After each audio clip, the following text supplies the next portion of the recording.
మనం ఎంతగానో ప్రేమించి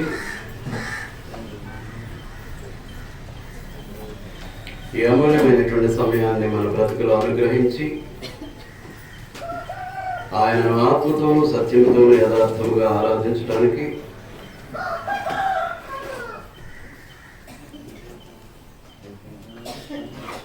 మనందరినీ కూడా ఆయన పాద సన్నిధిలో కూడుకునే భాగ్యమును దయచేసినందుకు దేవునికి కృతజ్ఞతాస్తుతులు చెల్లింపబద్ధమై ఉన్నాం.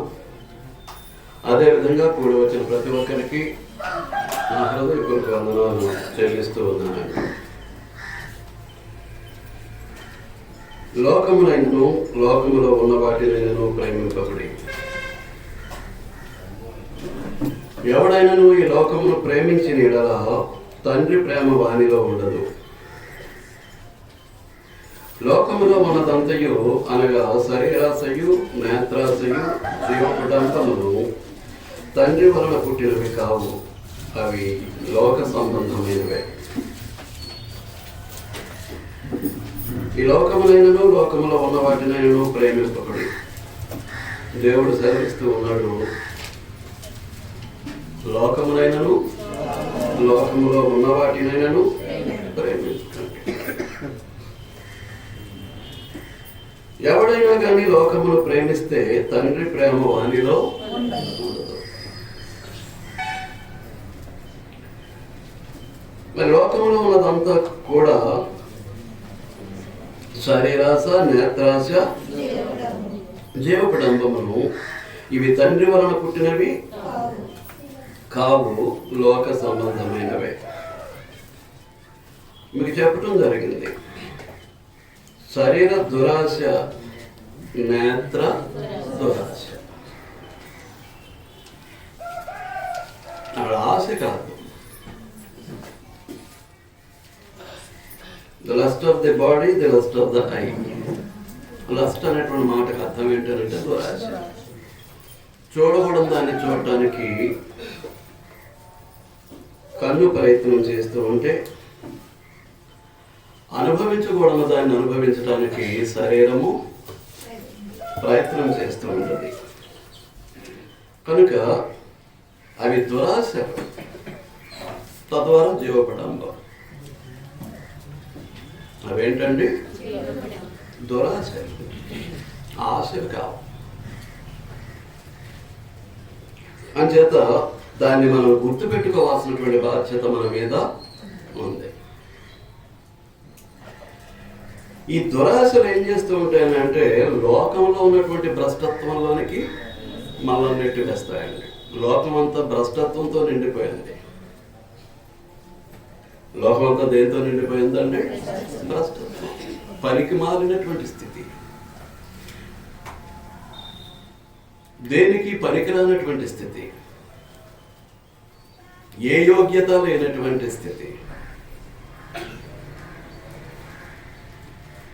ఏ పరిశుద్ధత, ఏ పవిత్రత లేనటువంటి పరిస్థితి, లోకస్థితి, భ్రష్టత్వం. అంచేతనే చూడండి, పేతురు రాసినటువంటి 2వ పత్రిక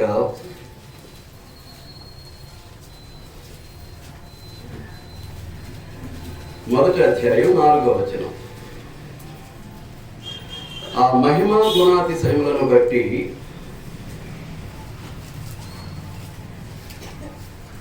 ఆయన మనకు అమూల్యములను అత్యధికములైన వాగ్దానములను అనుగ్రహించి ఉన్నాడు. దురాశను అనుసరించుట వలన లోకమందున్న భ్రష్టత్వమును ఈ వాగ్దానముల మూలముగా మీరు తప్పించుకొని దేవ స్వభావమునందు పారివారుగినట్లు వాటిని అనుగ్రహించాను. దురాశను అనుసరించుట వలన లోకమందు ఉన్నటువంటి భ్రష్టత్వం, లోకమంతా కూడా ఏముంది? భ్రష్టత్వం ఉంది. ఆ లోకపు భ్రష్టత్వానికి మనం వారసులం కావాలంటే, ఆ లోకపు భ్రష్టత్వంలో మనం పడిపోవాలి అని అంటే, ఈ లోకంలో మనం భ్రష్టులుగా తయారవ్వాలి అని అంటే దానికి మూలం ఏదన్నమాట అండి? దురాశ. దురాశను అనుసరించేవారు ఖచ్చితంగా లోకంలో ఉన్నటువంటి భ్రష్టత్వానికి వారసులు అవుతారు. లోకంలో ఉన్నటువంటి భ్రష్టత్వాన్ని వారు అనుభవిస్తారు. చెప్పాను కదా, భ్రష్టత్వం అంటే దేవునికి దేనికి పనికిరానటువంటి స్థితి. సొలొమోను ఉన్నాడు, 1000 బలులను తెగ్గోసి దేవుని మహిమపరిస్తే, నీకేమి కావాలో కోరుకోమని దేవుడు చెప్తే, నాకు జ్ఞానం ఇమ్మని అడిగాడు. చిన్న వయసులోనే నన్ను రాజుగా చేసావు కనుక నీ ప్రజలకు న్యాయం తీర్చడానికి జ్ఞానం ఇమ్మన్నాడు. దానికి దేవుడు చెప్పింది ఏంటి అని అంటే, ఎవరి దగ్గర అయితే జ్ఞానం ఉంటుందో వారి దగ్గర అధికారం ఉంటుంది, ఎవరి దగ్గర అయితే అధికారం ఉంటుందో వారి యొద్ద ఐశ్వర్యం ఉంటుందని చెప్పి సర్వస్థాన్ని కూడా సొలొమోనుకి ఇచ్చాడు. అయితే ఇవ్వబడినటువంటి జ్ఞానాన్ని సద్వినియోగం చేసుకున్నాడా? లేదు. ఇవ్వబడినటువంటి జ్ఞానాన్ని సద్వినియోగం చేసుకోవటం అని అంటే దేవుడు చెప్పినట్లుగా నడుచుకోవటం, దేవుడిచ్చినటువంటి జ్ఞానాన్ని అనుసరించి జీవించటం. జీవించేలా లేదు. చివరికి ఏమైపోయాడు? భ్రష్టుడయ్యాడు. చివరికి ఏమయ్యాడండి? భ్రష్టుడయ్యాడు. ఈ రోజున మన పరిస్థితి ఏంటి? ఎంత జ్ఞానమో నేర్చేసుకోవచ్చు. పరిశుద్ధ గ్రంథమునందు ఉన్నదే కాక బోధిస్తున్నటువంటి విషయాలు నోట్స్ నిండా రాసేసి పెట్టేసుకోవచ్చు. కానీ అనుసరించగలుగుతున్నామా? ఆయన చెప్పిన మాట ప్రకారం మన జీవితాన్ని మలుచుకోగలుగుతున్నామా? ఆయన వాక్యానికి విధేయులం అవుతూ ఉన్నామా? ఇది మన ముందున్నటువంటి స్థితి. మీకు అర్థమవుతుందా అండి? ఎంత వాక్యమైనా నేర్చుకోవచ్చు, దేవుని యొక్క జ్ఞానాన్ని ఎంతైనా పొందొచ్చు, హృదయం నిండా నింపుకోవచ్చు. అనుసరించి జీవించినప్పుడు భ్రష్టుడివే, భ్రష్టురాలివే. మన బ్రతుకు భ్రష్టత్వంలోనే ఉంటుంది. ఏం చేద్దామనంటే, దేవుని జ్ఞానం లోపించినటువంటి సహోదరి సహోదరులు ఖచ్చితంగా దురాశపరులై ఉంటారు. ఖచ్చితంగా దురాశపరులై ఉంటారు. దురాశ గర్భము ధరించి పాపమును కనగా పాపము పరిపక్వమై మరణమును కంటుంది. అది దురాశ చేసేటటువంటి పని. ఆ దురాశ అనేటటువంటిది, దానికి హక్కుదారుడు ఎవరు అంటే సాతాను. దురాశకు హక్కుదారుడు ఎవరండి? సాతాను. అది సాతాను యొక్క స్వభావ లక్షణం. అది మనం గతం నుంచి ఆలోచన చేస్తూ ఉన్నాం. నీవు దురాశ కలిగి ఉన్నావు అంటే నువ్వు సాతాను సంబంధమే, నేను సాతాను సంబంధినే. మనమందరము కూడా సాతాను సంబంధులమే తప్ప దేవుని సంబంధులము కాదు. అందుచేత మనం ఆలోచించవలసింది ఏంటి అని అంటే, దురాశ అనేటటువంటిది మన హృదయంలో ప్రవేశించకుండా చాలా జాగ్రత్త పడాల్సినటువంటి బాధ్యత మన మీద ఉంది. లేదు అనుకుంటే ఆ దురాశను అనుసరించుట వలన మనకు లభించేది ఏది? లోకమందున్నటువంటి భ్రష్టత్వానికి మనం వారసులం అవుతాం. లోకమందున్నటువంటి భ్రష్టత్వానికి మనం ఏమవుతామండి? వారసులం అవుతాం. అనేకులు ఏం చేస్తూ ఉన్నారంటే, ఈ లోకంలో ఆహారము కాని దాని కొరకు రోకలు వెచ్చిస్తూ ఉన్నారు. సంతృష్టి కలుగజేయని దాని కొరకు తమ కష్టార్జితాన్ని ఖర్చు పెడుతూ ఉన్నారు. అది ఆహారం కాదు. చూడండి, యెషయా గ్రంథం 55వ అధ్యాయం.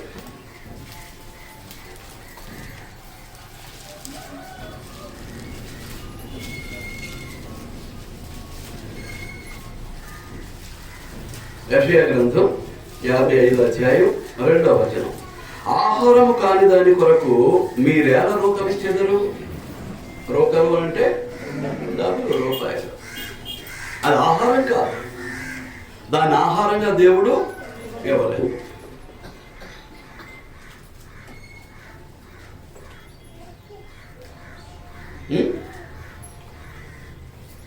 ఆహారంగా వినియోగించేది ఏది అని అంటే ముఖ్యంగా పొగాకు. ఈ మత్తు కలిగించేటటువంటి ప్రతి పదార్థంలోనూ పొగాకే ఉంటుంది. కొంతమంది మామూలుగా పొగాకునే డైరెక్ట్గా నోట్లో పెట్టుకుని బొగ్గన పెట్టుకుని నవ్వుతూ ఉంటారు, కషాయాన్ని మింగుతూ ఉంటారు, మత్తులో తేలుతూ ఉంటారు. కాస్త మోడర్న్గా ఏంటంటే గుట్కాలు, ఖైనీలు, పాన్ పరాగులు, పాన్ మసాలాలు ఇటువంటివి తయారు చేస్తూ ఉంటే వాటిని అఫీషియల్గా వాడుతూ ఉంటారండి. అఫీషియల్గా వాడుతూ ఉంటారు. అదేదో పెద్ద గౌరవప్రదమైనది అన్నాడు. అంచేత ఇక్కడ దేవుడు అడిగేది ఏంటి అని అంటే, ఆహారము కాని దాని కొరకు మీ డబ్బులు ఎందుకు ఖర్చు పెడతారు? మీరేలా రోకలు ఇచ్చేదారు? సంతుష్టి కలుగు చేయని దాని కొరకు మీ కష్టార్జితమును ఎందుకు వ్యయపరిచెదరు? లోక విధానం, లోక భ్రష్టత్వం. అందులో సంతృప్తి ఉందా? లేదు. కాల్చేవాడు అలా కాలుస్తూనే ఉంటాడు. తన జ్ఞాపకం వచ్చినప్పుడల్లా, కాల్చాలనేటువంటి బుద్ధి పుట్టినప్పుడల్లా ఏం చేస్తూ ఉంటాడు? కాలుస్తూనే ఉంటాడు. తాగాలి అనుకున్నప్పుడు వాడు అలా తాగుతూనే ఉంటాడు, తాగుబోతూ.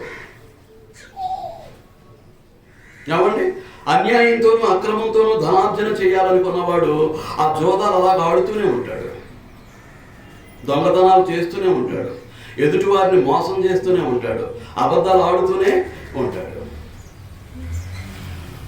ఇవన్నీ కూడా లోకమందు ఉన్నటువంటి భ్రష్టత్వపు పోకడలు. చాలా జాగ్రత్తగా ఆలోచించవలసినటువంటి అవసరత ఉంది. మన గతంలో వివరంగా చూసాం కాబట్టి ఇప్పుడు మళ్ళా వివరంగా చూడాల్సినటువంటి అవసరత లేదు. అది ఆహారం కాదు, దానివల్ల మనిషికి సంతృష్టి కలగదు. ప్రొద్దుటే టిఫిన్ చేశాడు అనుకోండి, ఇక అంత గొప్ప టిఫిన్ మళ్ళా మరొకరు పెట్టినా కానీ ఇక తిండు ఏం చేతనంటే ఆ టిఫిన్ తోటి అతడు సంతృప్తి చెందేశాడు. ఇప్పుడు మధ్యాహ్నం భోజనం చేసాడు అనుకోండి, అంతకంటే విలువైనటువంటి గొప్ప భోజనాన్ని ఎవడబెట్టినా కానీ ఆ వ్యక్తి తిండు ఏం చేతనంటే తృప్తిగా తినేశాడు, కడుపు నిండింది. అది శరీరానికి ఆరోగ్యాన్ని, శక్తిని, బలాన్ని ఇచ్చేటటువంటి ఆహారంలో ఏముందన్నమాట? సంతృప్తి ఉంది. కానీ ఈ వ్యసనము, దురలవాట్లు, చెడలవాట్లలో సంతృప్తి లేదు. అది జ్ఞాపకం వచ్చినప్పుడల్లా వేస్తూనే ఉంటాడు, ఆ పని చేస్తూనే ఉంటాడు.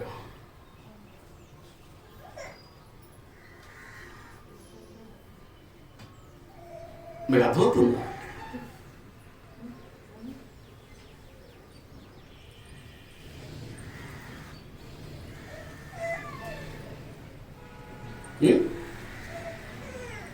అంచేత ఆహారము కాని దాని కొరకు మీరు ఎలా రోగాలు ఇచ్చేదారు? సంతృష్టి కలుగు చేయని దాని కొరకు మీ కష్టార్జితమును ఎందుకు వ్యయపరిచేదారు? అది ఇప్పటి గతంలో అటువంటి దురలవాట్లు, చెడలవాట్లు, వ్యసనాలతో తమ కష్టార్జితాన్ని వ్యర్థపరిచినటువంటి వారు ఈ రోజున ఆలోచించవలసినటువంటి అవసరం ఉంది. ఎంత ధనాన్ని కుటుంబానికి ఖర్చు పెట్టవలసింది నీ స్వార్థం కొరకు, నీ వ్యసనం కొరకు ఖర్చు పెట్టేసావో ఆలోచించుకోవాల్సినటువంటి అవసరం ఉంది. వాటి వల్ల నీ ఆరోగ్యం ఎంతో కొంత క్షీణించింది. చెప్తున్నాను కదా, ఒక్క సిగరెట్ 5 నిమిషాల ఆయుష్ను తగ్గించేస్తుంది. అలాగే ఎన్ని సిగరెట్లు కాలిస్తే అంత ఆయుష్ పడుతుంది. కనుక తన కుమారులు, కుమార్తెలైనటువంటి వారు ఇలాగ దుర్వ్యసనాల పాలై వారి యొక్క ఆరోగ్యాన్ని క్షీణింపజేసుకొని, ఆయుష్కాలాన్ని తగ్గించుకొని, వారి కాలానికి ముందే మళ్ళీ తన స్వాధీనానికి వస్తున్నారు అనుకోండి. భూమి మీద సృష్టించబడినటువంటి దేవుని కుమారులు, కుమార్తెలైనటువంటి వారు, అది దేవునికి ఎంత వేదనో, ఎంత బాధో, ఎంత దుఃఖమో మనం ఆలోచించవలసినటువంటి అవసరం ఉంది. మీరు అర్థమవుతుందా? ఈ లోకంలోనే తల్లిదండ్రుల కంటే ముందు పిల్లలు పోయే పరిస్థితులు సంభవిస్తూ ఉన్నాయి. ఇప్పుడు ఆ తల్లిదండ్రులకి ఎంత దుఃఖం అండి, ఆ తల్లిదండ్రులకి ఎంత బాధ అండి, ఆ తల్లిదండ్రులకి ఎంత వేదనగా ఉంటుందండి. ఒకసారి ఆలోచన చేయండి. అంతకంటే ఎక్కువ వేదన మన పరలోకపు తండ్రికి కలుగుతుంది అనేటటువంటి సంగతిని గురించి మీరు ఆలోచించవలసినటువంటి అవసరం ఉంది. అంచేత ఆయన ఏం చెప్తున్నాడు? నా మాట జాగ్రత్తగా ఆలకించి మంచి పదార్థము భుజించుడి. నా మాట జాగ్రత్తగా ఆలకించండి. అలాంటి చెడు అలవాట్లు, దురలవాట్లు, వ్యసనాల నుంచి మీరు బయటపడండి. మంచి పదార్థం, నా మాట జాగ్రత్తగా ఆలకించి, ఆయన ఎంత జాగ్రత్తగా మాట్లాడుతున్నాడో చూడండి. భౌతికంగా ఉన్నటువంటి తండ్రి కంటే, భౌతికంగా ఉన్నటువంటి తల్లి కంటే అత్యంత జాగ్రత్తగా దేవుడు ఏం చేస్తున్నాడు? తన కుమారులుగా, కుమార్తెలుగా మనల్ని ప్రేమించి మనతోటి మాట్లాడుతూ ఉన్నాడు. నా మాట జాగ్రత్తగా ఆలకించి మంచి పదార్థము భుజించండి, తినండి, మీ ప్రాణము సారమైన దాని యందు సుఖింపనయండి. మీ ప్రాణము సారమైన దాని యందు, శక్తినిచ్చే దాని యందు, బలాన్నిచ్చే దాని యందు, శరీరానికి ఆరోగ్యాన్ని ఇచ్చే దాని యందు సుఖింపనీయండి. కనుక దేవుని కుమారులుగా, కుమార్తెలుగా ఆయన మన పట్ల చూపుతున్నటువంటి ప్రేమను అర్థం చేసుకుంటే మనం లోకంలో ఉన్న వాటిని ప్రేమించాం. లోకంలో ఉన్న వాటిని ప్రేమించాం. ఆయన ఎంతగా మనల్ని ప్రేమించాడో అదే ప్రేమతోటి దేవుణ్ణి ప్రేమిస్తాం తప్ప దేవుని ప్రేమించలేనటువంటి దుస్థితికి, ఆయన ఆజ్ఞలు పాటింపలేనటువంటి దుస్థితికి మనం దిగజారిపోం. ఏం చేతనంటే లోకంలో ఉన్నదంతయో శరీర దురాశ, నేత్ర దురాశ, జీవపు డబ్బు, తండ్రి వల్ల పుట్టినవి కావు. మీరు ఆలోచిస్తూ ఉన్నారని నేను భావిస్తూ ఉన్నాను. మీకు అర్థమవుతుందా అండి? చాలా జాగ్రత్తగా చూడాల్సినటువంటి అవసరత మన మీద ఉంది. ఏంటండి? ఆ తర్వాత మనకి భూమి మీద కొన్ని అవయవాలు ఉన్నాయి. శారీరకంగా మనకు అవయవాలు ఉన్నాయి. శిరస్సుకు వస్తే లోపల ఉన్నటువంటి భాగాలు కాకుండా కళ్ళు, ముక్కు, నోరు, చెవులు, ప్రధానమైనటువంటి అవయవాలన్నీ కూడా ఎక్కడ ఉన్నాయి? శిరస్సులో ఉన్నాయి. ఈ మొండానికి వస్తే చేతులు కనిపిస్తూ ఉంటాయి, కాళ్ళు కనిపిస్తూ ఉంటాయి, పొట్ట కనిపిస్తూ ఉంటుంది, ఛాతీ కనిపిస్తూ ఉంటుంది. ఈ ఇంటర్నల్గా లోపల ఉన్నటువంటి అవయవాలను గురించి మనం మాట్లాడవలసినటువంటి పని లేదు. ఇవిగాక లోకములో కొన్ని ప్రత్యేకమైనటువంటి అవయవాల్ని మనం ధరించుకుని తిరుగుతూ ఉన్నాం, సంచరిస్తూ ఉన్నాం. అవేంటో చూద్దాం. చూడండి, కొలస్సీలకు రాసినటువంటి పత్రిక, అపోస్తలుడైన పౌలు కొలస్సీలకు రాసిన పత్రిక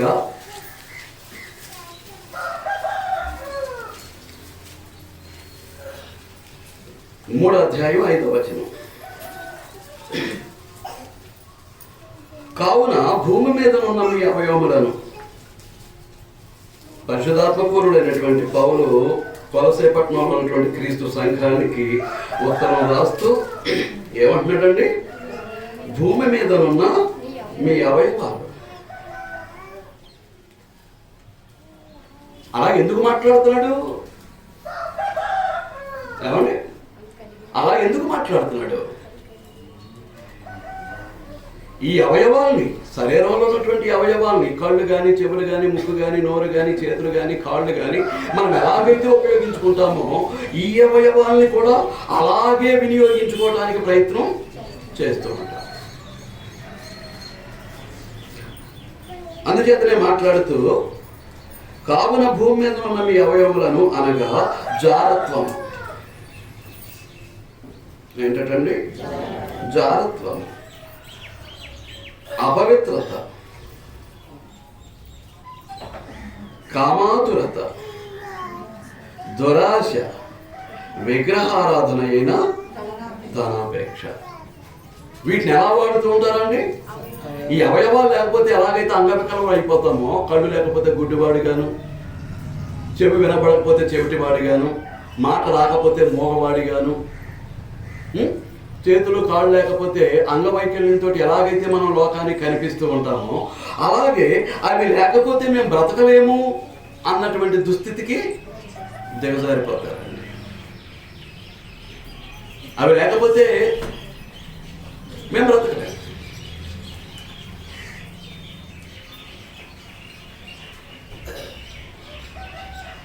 ప్రస్తుతం సమస్య వచ్చింది. భార్య పిల్లలతో అంటూ ఉన్నాడట,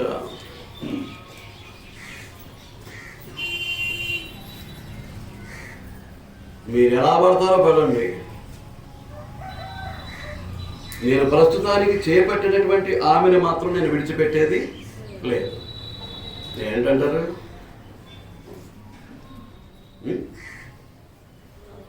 ఏంటండి? ఆ జారత్వాన్ని, వ్యభిచారాన్ని ఏం చేశాడు? తనకు ఒక అవయవంగా చేసేసుకున్నాడు. కుటుంబం పాడైపోతుంది, తెలియట్లేదు. పిల్లలు అపవిత్రులైపోతున్నారు, అర్థం కావట్లేదు. కుటుంబ పరంగా తన బాధ్యతలు విడిచిపెట్టేశాడు. ఒక భర్తగా బాధ్యతలు విడిచిపెట్టేశాడు, తండ్రిగా బాధ్యతలు విడిచిపెట్టేశాడు, ఒక కుటుంబ యజమానిగా తన బాధ్యతలు విడిచిపెట్టేశాడు.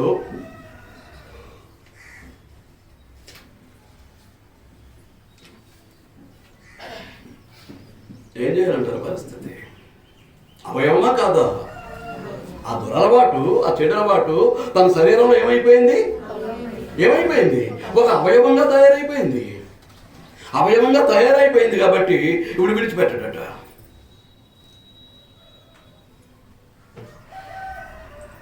మత విధానం అయితే అగ్ని సాక్షిగా పెళ్ళాడినటువంటి తన భార్య అంటారు. దానికి సాక్షి ఎవరట? అగ్నిట. ఈ పరిస్థితికి దిగజారొచ్చా? ఏమండి?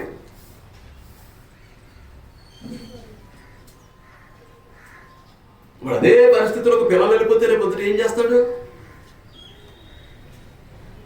నాకు తెలిసి చాలా కుటుంబాలు ఉన్నారు అలాంటి.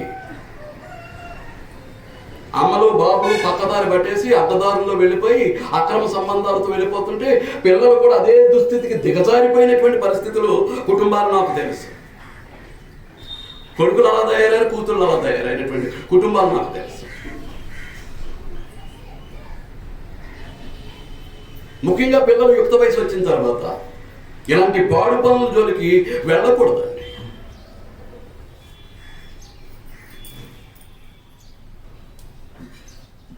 దేవుని యొక్క సహాయ సహకారాలతోటి ఏం చేయాలంటే ఆ బిడ్డలను చాలా జాగ్రత్తగా దైవ భయభక్తులతోటి పెంచుకుని దైవ జ్ఞానంలో వాళ్ళు తీర్చిదిద్దుకోవడానికి ప్రయత్నం చేయాలి తప్ప సరైన దురాశ, నేత్ర దురాశ వీటి ఏం చేస్తుంది అన్నమాట? అవయవాలుగా చేసేస్తుందట. జారత్వము, ఆ జారత్వం ద్వారా అపవిత్రత, తన కామాతురతను తను తీర్చుకోవటం, దానిలో దురాశ, మరొకటి ఏంటి అంటే ధనం. ధనం ఏంటండి? విగ్రహారాధన. ఈ దురలవాట్లు, చెడలవాట్లు అన్నీ కూడా ఈ శరీరానికి ఏమైపోయాయి? ఉన్నటువంటి అవయవాలు దేవుడిచ్చాడు. ఈ జీవితాన్ని సర్వనాశనం చేయటానికి ఇవేంటన్నమాట? Extra organs of the body. ఈ శరీరానికి అధికంగా ఏం చేస్తున్నాడు? ఆ దురలవాట్లు, చెడలవాట్లు, వ్యసనాలు అనేటటువంటి ఆ లక్షణాలను ఏం చేస్తున్నాడు అంటే అధికంగా అవయవాలుగా తగిలించుకుంటున్నాడు. ఈ అవయవాన్ని ఎలాగైతే పాడు చేసుకోలేడో ఆ అవయవాన్ని కూడా విడిచిపెట్టడానికి ఇష్టపడనటువంటి పరిస్థితి.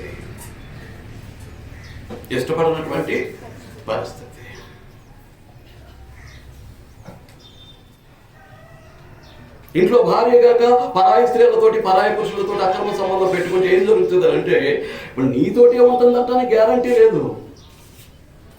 ఆ స్త్రీ నీతోటే ఉంటుంది అంటానికి గ్యారంటీ లేదు. ఆ పురుషుడు నీ ఒక్కదానితోటే ఉంటున్నాడు అంటానికి గ్యారంటీ లేదు. అలాంటి పరిస్థితుల్లో ఏ హెచ్ఐవి అన్న సోకింది అనుకోండి, ఏ ఎయిడ్స్ అన్న పట్టుకుంది అనుకోండి, ఏంటి గతి? చావే గతి.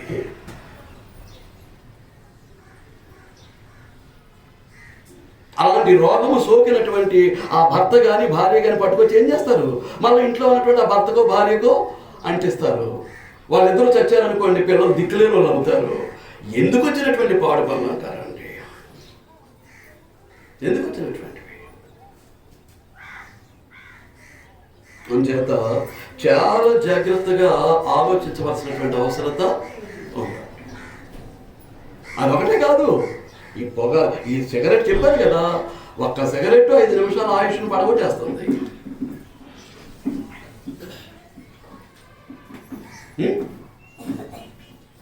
అలాగే త్రాగుడు, అది ఏ మార్గం వల్ల అయితే ప్రవహిస్తూ ఉందో ఆ మార్గంలో ఏం చేస్తుందండి? ఎక్కడ ఏ అవయవం బలహీనంగా ఉంటే అక్కడ ఏమొస్తుంది? క్యాన్సర్. గొంతులో రావచ్చు, అన్నవాహికలో రావచ్చు, జీర్ణాశయంలో రావచ్చు, చిన్న ప్రేమలో రావచ్చు, లివర్లో రావచ్చు, కిడ్నీస్లో రావచ్చు, ఎనీవేర్ ఎక్కడైనా క్యాన్సర్ ఆరంభం కావచ్చు. వచ్చిందంటే చస్తావంతే.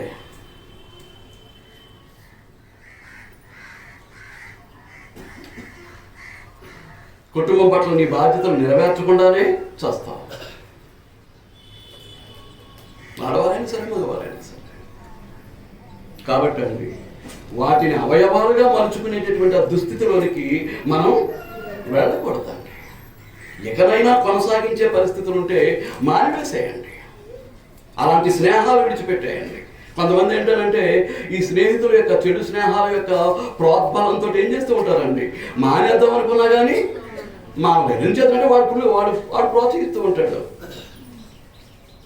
వాడు ఏం చేస్తూ ఉంటాడు, వాడు చెడు స్నేహితుడు కాబట్టి వాడు ఏం చేస్తూ ఉంటాడు, వాడు ప్రోత్సహిస్తూ ఉంటాడు.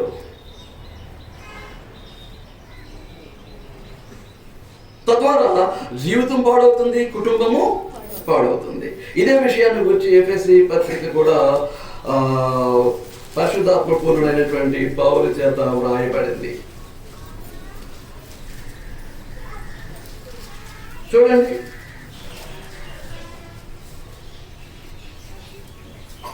5వ అధ్యాయం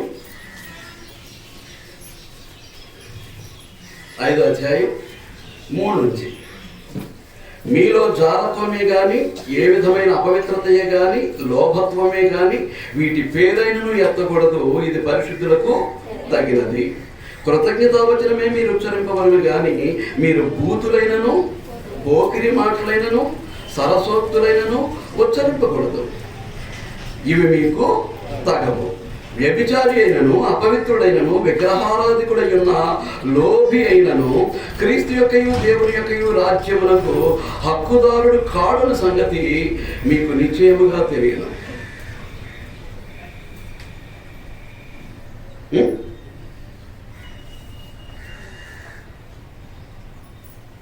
వీళ్ళెవరట? దేవుని యొక్కయు క్రీస్తు యొక్కయు రాజ్యమునకు హక్కుదారులు కాదు. క్రీస్తు యొక్కయు దేవుని యొక్కయు రాజ్యమునకు హక్కుదారులు కాదు. గుర్తుపెట్టుకోండి పైనుంచి ఉన్నటువంటి లక్షణాలన్నీ. జారత్వమే కానీ, అపవిత్రత, ఏ విధమైన అపవిత్రతయే కానీ, లోభత్వమే కానీ, ధనవ్యామోహం వీటి పేరైనను ఎత్తకూడదు. కృతజ్ఞతావచనమే మీరు ఉచ్చరింపవలను కానీ మీరు బూతులు మాట్లాడకూడదు, పోకిరి మాటలు మాట్లాడకూడదు. తర్వాత సరసోక్తులు, పరాయి స్త్రీలతోటి, ఆడపిల్లలతో ఏం చేస్తుంటారు కొంతమంది, అంటే వేళకోళం, అంటే వేళకోళం, రకరకాల సరసాలు ఆడుతూ ఉంటారు. ఇలాంటి సరసోక్తులైనను ఉచ్చరింపకూడదు. ఇవి మీకు తగవు. వ్యభిచారి అయినను, అపవిత్రుడైనను, విగ్రహారాధికుడై ఉన్నటువంటి లోభం. ఇందాక మనం చూసాం, ధనాపేక్ష విగ్రహారాధన. లోభత్వం కూడా ఏంటన్నమాట అండి, విగ్రహారాధన.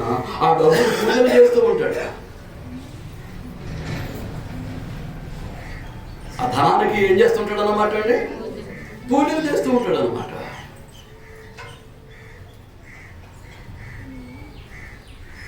కనుక ధనపిచ్చి కలిగిన వాడు విగ్రహారాధికుడు.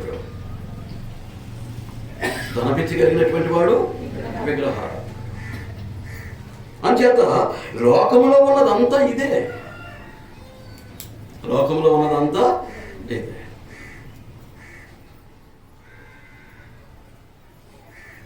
మీకు అర్థమవుతుందా? అంచేత లోకాన్ని మనం ప్రేమించకూడదు. లోకాన్ని ప్రేమిస్తే దేవుని ప్రేమ, తండ్రి ప్రేమ మనలో ఉండదు. లోకం దేంతో నిండిపోయింది? శరీర దురాశ, నేత్ర దురాశ, జీవబడంబంతో నిండిపోయింది. తండ్రి వల్ల పుట్టినవి కావు. ఎక్కడి నుంచి వచ్చాయి? దీని పరిపాలకుడు వేరుగా ఉన్నాడు. అప్పగించిన వాడు అప్పగిస్తే, అప్పగించిన వారి మూలంగా ఈ సృష్టి అంతా వ్యర్థపరచబడుతూ ఉంటే, ఆ వ్యర్థపరచబడిన దాన్ని ఆచరించేటటువంటి వాడు, అనుసరించేవాడు కూడా వ్యర్థుడైతే ఇదంతా కూడా ఎక్కడి నుంచి వచ్చింది అనమాట? సాతాను నుంచి. ఈ లోకాధికారి ఎవరు? సాతాను. వాడు ఎలాంటిది? చీకటి అధికారం, అంధకార సంబంధమైనటువంటి అధికారం. క్రీస్తు సంఘ సభ్యులుగా, దేవుని రాజ్య పౌరులుగా మనమందరం కూడా ఏం చేస్తాం? ఆ సాతాను యొక్క అధికారం నుంచి, అంధకార సంబంధమైనటువంటి అధికారం నుంచి దేవుని చేత విడిపింపబడి, విమోచింపబడి, దేవుడు ప్రేమిస్తున్నటువంటి ఆయన కుమారుడైనటువంటి యేసుక్రీస్తు యొక్క రాజ్య నివాసులుగా మనం తయారయ్యాం. ఇక్కడికి బాప్తిస్మం ద్వారా ప్రవేశించిన తర్వాత కూడా క్రీస్తు ప్రభు యొక్క సంఘంలో అటువంటి స్వభావాలు, అటువంటి లక్షణాలు, అటువంటి జీవన విధానాలు ఉన్నాయనుకోండి, ఇప్పుడు మనం ఏమవుతాం అన్నమాట? ఆ సాతాను లోకంలో ప్రవేశపెట్టినటువంటి ఆ దురాశనే వెంబడిస్తూ ఉన్నాం కనుక మనం ఏమైపోతూ ఉన్నాం? దేవుని దృష్టిలో భ్రష్టులం అయిపోతున్నాం. లోకపు భ్రష్టత్వాన్ని వెంబడిస్తూ మనం ఏమైపోతున్నామండి? భ్రష్టులం అయిపోతూ ఉన్నాం. అంచేత అటువంటి వాటినన్నిటినీ, ఆ దురాశలన్నిటినీ కూడా మనం ఏం చేయాలన్నమాట అండి? హృదయంలో నుంచి తొలగించవలసినటువంటి అవసరం ఉంది. ఒక్కొక్క దురలవాటు, ఒక్కొక్క విగ్రహం. వాటిని ఎక్కడ ప్రతిష్ఠించుకున్నాం? హృదయంలో ప్రతిష్ఠించుకున్నాం, మనసులో ప్రతిష్ఠించుకున్నాం. చూడండి, ఎహెజ్కేలు గ్రంథం 14వ అధ్యాయం.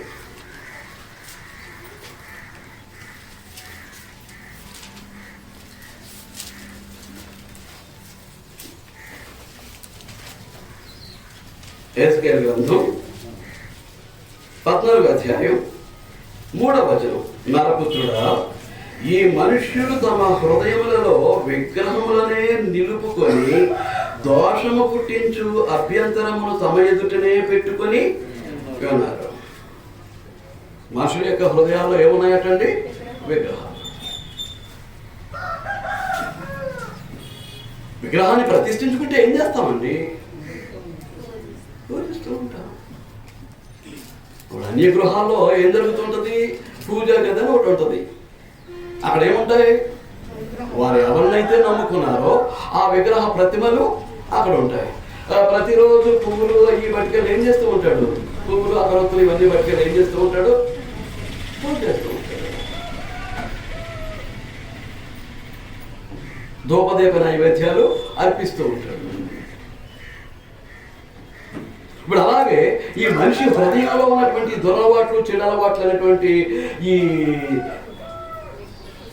ఈ విగ్రహాలకు కూడా ఏం చేస్తూ ఉంటాడు? మనిషి ఏం చేస్తూ ఉంటాడు?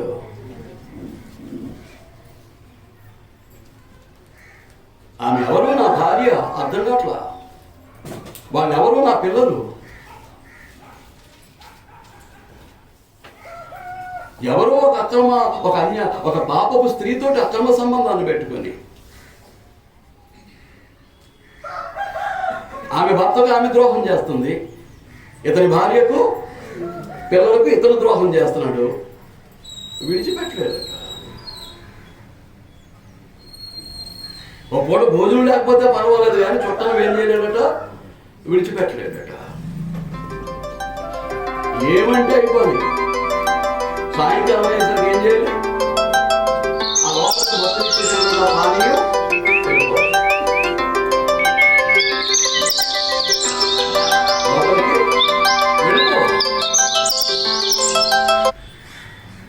మీకు అర్థమవుతుందా? కొంతమంది మహానుభావులు ఉన్నారు, సంపాదించుకుని పెట్టుకుంటే ప్రతిరోజు వెళ్ళిపోతాడు. రాత్రి శుభ్రంగా భోజనం చేసేస్తాడు, టిప్ టాప్గా తయారేస్తాడు, 1,00,000 2 లక్షల జేబులో పెట్టుకుంటాడు. ఏం చేస్తాడు? ఎక్కడికి వెళ్తాడు?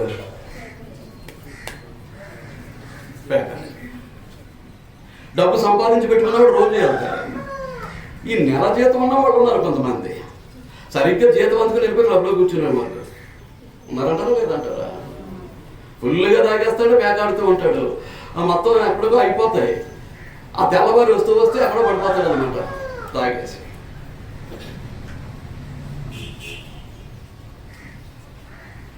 ఏమండి, నీ భర్త పలానా చోట పడిపోయినాడంటే ఇప్పుడు శిక్ష వేసుకెళ్తుంది. ఇలాంటి అనుభవం నాకు ఉంది. అతను ఎక్కించి తీసుకొస్తుంది. అప్పుడు జేబీ తొడుగుకుంటుంది, 5 ఏముందో 10 ఏముందో అని తొడుగుకొని వాటితో ఏం చేయాలి, నెలంతా సంసారాన్ని నడపాలి. ఏం దిక్కుమాలని బ్రతుకులండి, ఇవేం దరిద్ర బ్రతుకులు.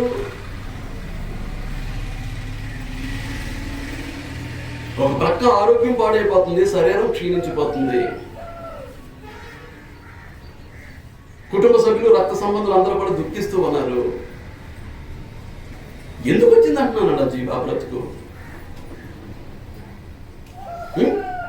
అలాగే కిందకి వస్తే అంటాడు 4వ వచనంలో కింద ప్రభువైన యెహోవా సెలవిచ్చినది ఏమనగా 3వ లైన్లో 4వ వచనం దగ్గర నుంచి 4 దగ్గర నుంచి కిందకి లెక్క పెడితే 3వ లైన్.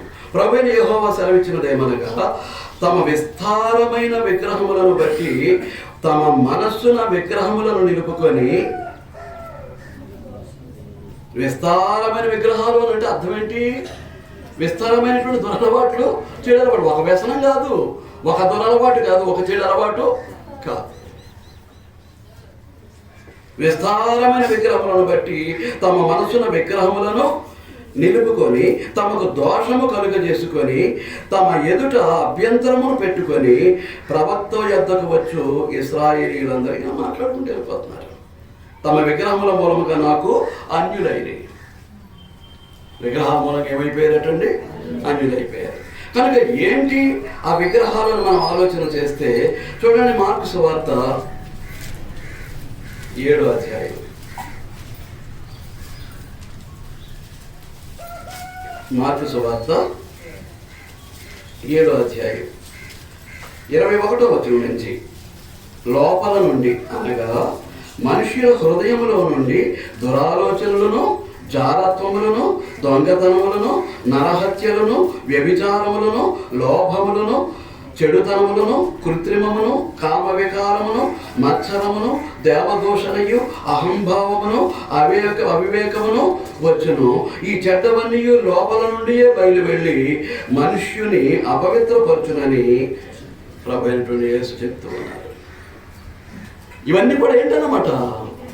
హృదయంలోనూ మనసులోనూ ప్రతిష్ఠించుకున్నటువంటి విగ్రహం.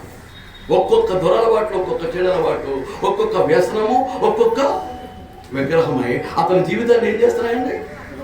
నాశనం చేసేస్తున్నాయి. అపవిత్రపరచుడి ద్వారా అతనికి లభించేది ఏంటి? కడకి చిట్ట చివరి ఫలితం ఏంటి అని అంటే నాశనం. చిట్ట చివరి ఫలితం ఏంటండి? నాశనం.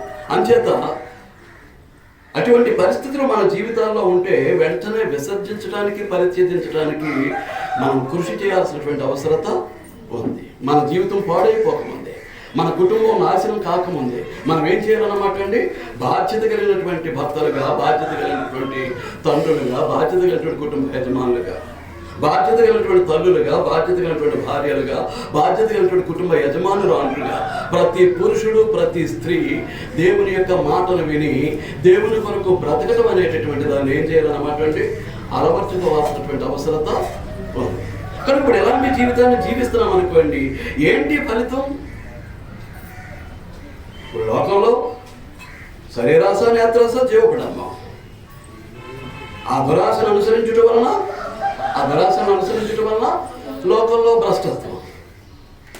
ఆ తర్వాత ఏంటి? ఆహారం కాని దాని కొరకు డబ్బులు వెచ్చించటం, సంతృష్టి కలుగజేయని దాని కొరకు కష్టార్జితాన్ని వెలిపరచటం. ఏమండి? అలాగేం చేస్తున్నాడు? కొన్ని దురలవాట్లను, చెడలవాట్లను తన దేహానికి అవయవాలుగా మరి చేసుకుంటున్నాడు. అవి లేకపోతే నేను ఉండలేను అనే పరిస్థితికి వచ్చేస్తున్నాడు. ఆ పని చేయకపోతే, ఆ పాపం చేయకపోతే, ఆ తప్పుడు పని చేయకపోతే నేను ఉండలేను అనే పరిస్థితికి ఏం చేస్తున్నాడు అన్నమాట అండి? దిగజారిపోతున్నాడు, ఎడిక్ట్ అయిపోతున్నాడు, వ్యసనపరుడు అయిపోతున్నాడు. వాటిల్ని ఏం చేస్తున్నాడు? విగ్రహాలుగా తన హృదయంలోనూ మనసులోనూ ప్రతిష్ఠించుకుని వాటిని నెరవేర్చడానికి కోరుకుంటూ ఉన్నాడు. తన బ్రతుకు ఏమైపోయినా పర్లేదు, కుటుంబము, భార్య, పిల్లలు ఏమైపోయినా పర్వాలేదు, తను సరదాగా ఉండాలి, తను సంతోషంగా ఉండాలి, తను మత్తులో తేలిపోవాలి. అలాగే కొంతమంది స్త్రీలు కూడా ఇలాంటి పరిస్థితుల్లోనే కొనసాగుతూ ఉంటారు. అది ఎట్టి పరిస్థితుల్లోనూ వారి జీవితాల ద్వారా దేవునికి మహిమకరం కాదు, అది వారికి ఆశీర్వాదకరం కూడా కాదు. అందుచేత ఏంటి అని అంటే దేవుడు ఇచ్చేటటువంటి హెచ్చరికను మనం పొందవలసినటువంటి బాధ్యత మన మీద ఉంది. చివరికి ఫలితం ఏంటి? దేవునితోటి శత్రుత్వం, దేవునితోటి వైరం, విరోధం. చూడండి యాకోబు రాసినటువంటి పత్రిక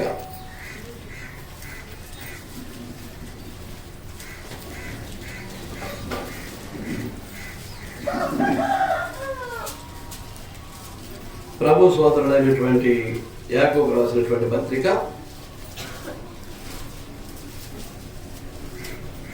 4వ అధ్యాయం 4వ వచనం. వ్యభిచారిణులారా, ఏమని సంబోధిస్తున్నాడంటే వ్యభిచారిణులారా. ఎందుకు వ్యభిచారులు?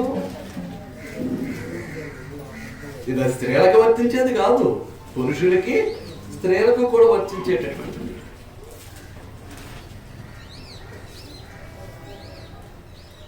ఏమండి? వ్యభిచారులారా, ఈ లోక స్నేహము దేవునితో వైరమని మీరు ఎరుగరా? ఏమంటున్నాడు? ఈ లోక స్నేహము దేవునితోటి వైరం, విరోధం. వైరం అంటే అర్థం ఏంటి? విరోధం. ఈ లోకం పూర్తిగా దేవుని స్వాధీనం నుంచి పక్కకి వెళ్ళిపోయింది. ఆదాము పరిపాలన కింద ఉంటే ఆ దేవుని కింద ఉండను. దేవుని ప్రతినిధిగా ఆదాముకి ఈ సృష్టినంతటిని ఏలమని ఏలికగా నియమిస్తే అతను ఏం చేశాడు? సాతాను మాట విని సాతానికి అప్పగించేశాడు. అందుచేత ఏం జరుగుతుందన్నమాట అండి, ఈ లోక స్నేహం, లోకం దైవ సంబంధమైందిగా లేదు, లోకం దైవ సంబంధమైందిగా లేదు. అందుచేతనే ఈ లోకంలో నుండి అనగా సాతాను యొక్క అధికారం కింద నుంచి మనల్ని ఏం చేశాడు? విడిపించి దేవుని కుమారుని యొక్క రాజ్య నివాసులుగా మనల్ని చేశాడు. ఆ దేవుని కుమారుని యొక్క రాజ్యం ఏది అని అంటే క్రీస్తు సంఘం. కనుక ఇక్కడికి వచ్చిన వాడు ఎవడు? శరీర దురాశను నేత్ర దురాశను కలిగి ఉండటానికి వీల్లేదు. ఈ లోకంలో ఉన్నటువంటి భ్రష్టత్వాన్ని వెంబడించడు. ఏమండి? ఆహారం కాని దాని కొరకు తన కష్టార్జితాన్ని వ్యయపరచడు. ఈ లోకంలో ఉన్నటువంటి దురలవాట్లను, చెడు అలవాట్లను, వ్యసనాలను తనకు అవయవాలుగా తగిలించుకోడు. అవి లేకపోతే నేను బ్రతకలేదనే పరిస్థితికి దిగజారడు. అంచేత క్రీస్తు ప్రభు యొక్క సంఘము అని అంటే ఇది ఒక ప్రత్యేకమైనటువంటి స్థితి, ఇది ఒక పరిధి. క్రీస్తునందు అనేటటువంటిది ఒక పరిధి. క్రీస్తునందు అనేటటువంటి పరిధిలోనికి ప్రవేశించాము అని అంటే క్రీస్తు ఎంతటి పరిశుద్ధుడో మనము కూడా అంతే పరిశుద్ధులుగా ఉండాల్సినటువంటి అవసరత ఉందన్నమాట అండి. క్రీస్తునందు అంటే క్రీస్తు యొక్క పరిశుద్ధ శరీరమునందు, క్రీస్తు యొక్క పరిశుద్ధ శరీరమునందు అంటే క్రీస్తు యొక్క పరిశుద్ధ సంఘమునందు. లోకంతో పని లేదండి. మనకు కావాల్సినవి వెళ్ళి కొనుక్కు తెచ్చుకోవడానికే తప్ప లోకంతో స్నేహం చేసే పని లేదు. లోకంలో ఉన్నటువంటి ఆ దురలవాట్లను, చెడలవాట్లను వెంబడించే పని లేదు. అంచేతను ఏమంటున్నాడు? లోకముతో స్నేహము దేవునితో వైరమని మీరు ఎరుగరా? కాబట్టి ఎవడు ఈ లోకముతో స్నేహము చేయగలనో వాడు దేవునికి శత్రువై బ్రతకగలరా?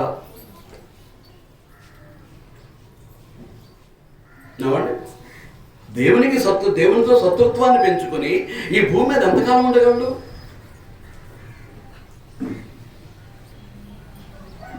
ఏమండి? ఆయన సర్వశక్తిమంతుడు, ఆయనకు అసాధ్యమైనది ఏది లేదు. ఏమైనా చేయగలడు, ఏమైనా చేయగలడు.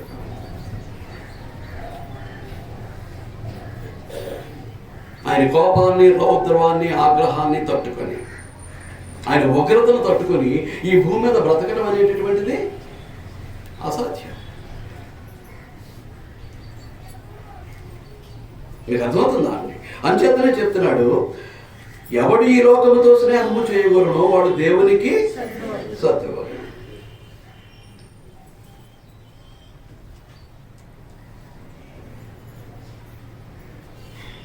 అది ఫలితం. ఈలోక స్నేహము ఏం చేస్తుంది అన్నమాట? దేవునితో వైరాన్ని, దేవునితోటి శత్రుత్వాన్ని పెంచుతుంది.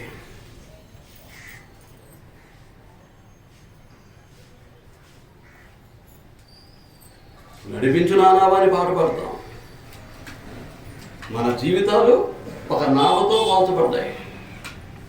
మన జీవితం దేంతో పోల్చబడింది? ఒక నావతో పోల్చబడింది. ఈ నావ ఎక్కడ వెళ్తుంది? ఎక్కడ ప్రయాణిస్తుంది? లోకం అనేటటువంటి సముద్రంలో. ఒక నావ నడవాలి అని అంటే నీరు అవసరమే.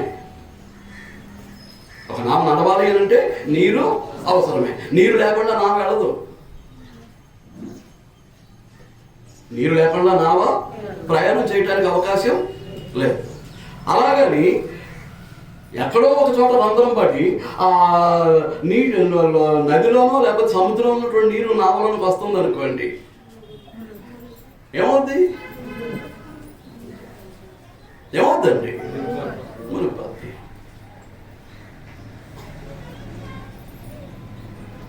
నీరు అవసరం అని చెప్పేసి నీరు లోపలికి వచ్చే పరిస్థితులు కనుక కల్పించామనుకోండి, నామేమైపోద్దండి? మునిగిపోద్ది. మన జీవితం కూడా అంతే. మనిషి బ్రతకాలంటే లోకం కావాలి. మానవుడు మనుగడ కొనసాగడానికి అవసరమైనటువంటి వస్తు సామాగ్రి అంతా ఎక్కడుంది? లోకంలోనే ఉంది. మన అవసరమైనటువంటి వస్తువులు తెచ్చుకోవాలంటే డబ్బు వచ్చుకుంటాం, వెళతాం, లోకంలో ఇక్కడ కొనుక్కొని తెచ్చుకుంటాం, అంతవరకే. కానీ ఈ లోకంలో ఉన్నటువంటి దుర్వ్యసనాలతోటి కనుక మనం స్నేహం చేసామనుకోండి, ఏమైపోద్ది? లోకంలో ఉన్న వాటితోటి స్నేహం చేసామనుకోండి, లోకంలో ఉన్నదంతా కూడా ఏంటంటే శరీర దురాశ, నేత్ర దురాశ, జీవకుటుంబము, తండ్రి వలన పుట్టినవి కావు. అంచేతనే లోకములైనను లోకములో ఉన్న వాటినైనా మీరు ప్రేమించకండి. మానవుడు బ్రతకాలి అంటే లోకం అవసరం, కానీ లోకం వచ్చి మనలో ఉండడానికి అవకాశాన్ని ఇవ్వకూడదు. లోక దురాశలు వచ్చి మనలో పెట్టుకోవటానికి అవకాశాన్ని ఇవ్వకూడదు. ఇచ్చామనుకోండి, మన ఆ నీరు లోపలికి, నీరు లేకపోతే పడ వెళ్ళదు, నా వెళ్ళదు. కానీ ఆ నీరు నావలోనికి వస్తే నావకు ముప్పు. లోకంతో మన పని కూడా అంతే. లోకంతో మన పరిస్థితి కూడా అంతేనండి. అంచేత మనం చాలా జాగ్రత్తగా మన జీవితాన్ని నడిపించుకోవడానికి మనం ప్రయత్నం చేయాలి. లోకంతో స్నేహం చేసి దేవునితోటి విరోధాన్ని, దేవునితో శత్రుత్వాన్ని పెంచుకుంటే ఇక అంతకంటే అవివేకమైనటువంటి క్రియ మరొకటి ఉండదండి. అజ్ఞానంతో కూడినటువంటి క్రియ మరొకటి ఉండదండి. మీకు అర్థమవుతుందా అండి? ఏం చేద్దాం అని అంటే, లోకము దాని ఆశ గతించిపోతాయి. లోకము దాని ఆశ ఏమవుతుందండి? గతించిపోతాయి. ఒకసారి వెనక్కి వెళ్తాం. యోహాను రాసినటువంటి మొదటి పత్రిక 2వ అధ్యాయం 17వ వచనం. యోహాను రాసిన మొదటి పత్రిక 2వ అధ్యాయం 17వ వచనం. లోకమును దాని ఆశయు గతించిపోవచ్చున్నవి. లోకము దాని ఆశ ఏమవుతున్నాయండి? గతించిపోతూ ఉన్నాయి. కానీ దేవుని చిత్తమును జరిగించువాడు నిరంతరము నిలుచును. లోకము దాని ఆశ ఏమైపోతాయి? ఆశ కాదు, దురాశ. లోకము దాని దురాశలు ఏమైపోతాయండి? నశించిపోతాయి. కానీ దేవుని చిత్తాన్ని జరిగించేవాడు మాత్రం నిరంతరము నిలిచేవాడుగా ఉంటాడు. అంచేత మనం అందరము కూడా ఏం చేయాలన్నమాట అండి? దేవుని చిత్తాన్ని నెరవేర్చే వారముగా ఉండాలి తప్ప లోక దురాశలు నెరవేర్చే వారముగా మనం ఉండకూడదు. ఏం చేతనంటే లోకము దాని దురాశ కూడా ఏమైపోద్ది? గతించిపోతాయి, నశించిపోతాయి. అంచేత జాగ్రత్త పడదాం. లోకం జోలికి వెళ్లకుండా మనం చూసుకోవాల్సినటువంటి అవసరం ఉంది. ఎందుచేతనంటే ఒకడు లోకమంతయు సంపాదించుకుని చివరకు తన ప్రాణాన్ని పోగొట్టుకుంటే ఏంటి అతనికి ప్రయోజనం? లోకమంతా సంపాదించేసుకొని చివరకు తన ప్రాణాన్ని పోగొట్టుకుంటే అతనికి ఏంటి లాభం? ఏంటి ప్రయోజనం? అంచేత మనం ఏం చేస్తున్నాం అంటే లోకంలో ఉన్నదేదో మనం చూసాం, లోకంలో ఏముందో చూసాం. ఆ లోకాన్ని అనుభవించడం ద్వారా మనకు కలిగే ప్రతిఫలం ఏంటో చూస్తూ ఉన్నాం. దేవునితో వైరము, దేవునితోటి శత్రుత్వం. పైగా కడకు వచ్చేసరికి లోకము దాని దురాశ ఏమైపోతాయి? గతించిపోతాయి. ఆ గతించిపోయే దాని కొరకు మన ప్రాణాన్ని పోగొట్టుకోవటం